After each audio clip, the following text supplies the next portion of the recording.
There was no comparable properties, zero, none. No idea where to price the property, no idea how to move forward.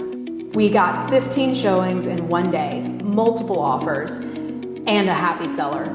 Here's how we did it. So this next property was an interesting one. I had a client who purchased the home 3 years prior, obviously at a time when homes were significantly higher priced than they are currently. She had to sell, she didn't have an option. I couldn't find a comp anywhere. In 3 years, there was no comparable properties. However, there was a property down the street on the market for $100,000 less than she needed to sell the property for. She couldn't afford to sell the property for $100,000 less. She would be bringing a significant amount of money to the table.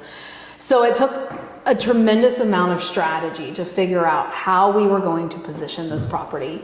It is unique. It was a duplex. It was fully renovated, and it had tenants in place paying almost $3,300 a month because it was furnished. And I felt that the value was significantly more than what the one down the street was listed for, which was at $500,000. So of course, naturally, I called you guys again and said, hey, I need help with this one. I had no idea where to price it because there wasn't one comp to pull from. So I knew that I definitely needed backup because I needed a strong strategy. I knew we only had one day to do showings because there were tenants in place and we had to be respectful. And I needed to make sure that we got under contract in that one day. So pricing was going to be extremely important for that strategy. Tell me a little bit about this property and how you were able to come up with that value. Yeah, so with duplexes and stuff, it can be very difficult, especially really anywhere in the Triangle. There's not a ton of comps. It's not like single family homes where that's all there is. And when you do find sales, they're not comparable. It could be completely different type of property. So for us, we are going to have to look at historical data, stuff that has sold over the past maybe 2-3 years, and do time adjustments on that. Or also look at what the neighborhood is yielding for single-family homes, and if that's comparable to a multifamily home. And we did a combination of that with this report, and just trying to find out, well, what's something like this worth in the neighborhood with it being renovated. When you look at other renovated homes in that neighborhood, and they were selling at similar prices. It's easy once you start looking at it from that sense, putting all those puzzle pieces together and getting the report done.